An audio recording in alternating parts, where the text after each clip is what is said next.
Chapter 16, The Magic Art of the Great Humbug. Next morning, the Scarecrow said to his friends, "Congratulate me! I am going to Oz to get my brains at last. When I return, I shall be as other men are." "I have always liked you as you were," said Dorothy simply.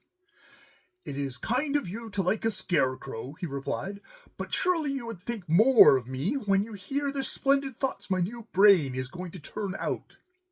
Then he said goodbye to them, all in a cheerful voice, and went to the throne room, where he rapped upon the door. "Come in," said Oz. The Scarecrow went in and found the little man sitting down by the window, engaged in deep thought. "I have come for my brains," remarked the Scarecrow, a little uneasily. "Oh, yes, sit down in that chair, please," replied Oz. "You must excuse me for taking your head off, but I shall do it in order to put your brains in their proper place." "That's all right," said the Scarecrow. "You are quite welcome to take my head off, as long as it will be a better one than when you put it on again." So the Wizard unfastened his head and emptied out the straw. Then he entered the back room and took up a measure of bran, which he mixed with a great many pins and needles. Having shaken them together thoroughly, he filled the top of the Scarecrow's head with the mixture, and stuffed the rest of the space with straw to hold it in place.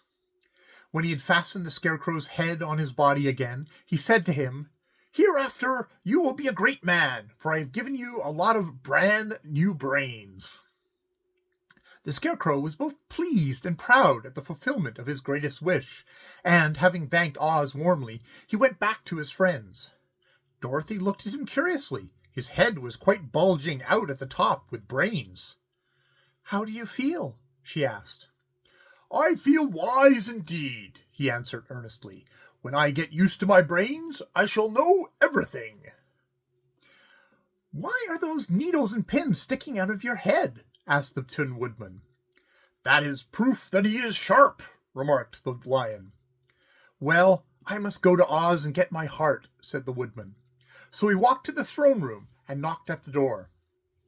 "Come on in," called Oz, and the Woodman entered and said, "I have come for my heart." "Very well," answered the little man, "but I shall have to cut a hole in your breast so I can put your heart in the right place. I hope it won't hurt you." "Oh, no," answered the Woodman, "I shall not feel it at all."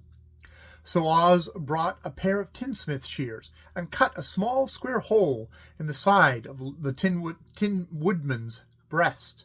Then, going to a chest of drawers, he took out a pretty heart made entirely of silk and stuffed with sawdust. "Isn't it a beauty?" he asked. "It is, indeed," replied the Woodman, who was greatly pleased. "But is it a kind heart?" "Oh, very," answered Oz. He put the heart in the Woodman's breast, and then replaced the square of tin, soldering it neatly together where it had been cut. "There," he said. "Now you will have a heart that any man might be proud of. I'm sorry I had to put a patch on your breast, but it really couldn't be helped." "Never mind the patch," exclaimed the happy Woodman. "I'm very grateful to you. I shall never forget your kindness." "Don't speak of it," replied Oz. Then the Tin Woodman went back to his friends, who wished him every joy on account of his good fortune. The Lion now walked to the throne room and knocked at the door. "Come in," said Oz. "I have come for my courage," announced the Lion, entering the room. "Very well," answered the little man. "I will get it for you." He went to the cupboard, and reaching up to the high shelf, took down a square green bottle, the contents of which he poured into a green gold dish, beautifully carved. Placing this before the Cowardly Lion, who sniffed at it as if he did not like it, the Wizard said, "Drink." "What is it?" asked the Lion. "Well," answered Oz, "if it were inside of you, it would be courage. You know, of course, that courage is always inside one, so that it really cannot be called courage until you have swallowed it. Therefore, I advise you to drink it as soon as possible." The Lion hesitated no longer, but drank till the dish was empty. "How do you feel?" asked Oz. "Full of courage," replied the Lion, who went joyfully back to his friends to tell them of his good fortune. Excuse me. Oz, left to himself, smiled to think of his success in giving the Scarecrow and the Tin Woodman and the Lion exactly what they thought they wanted.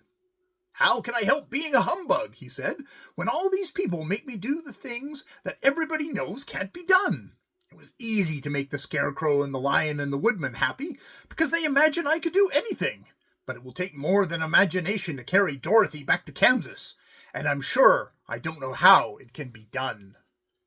End of chapter 16.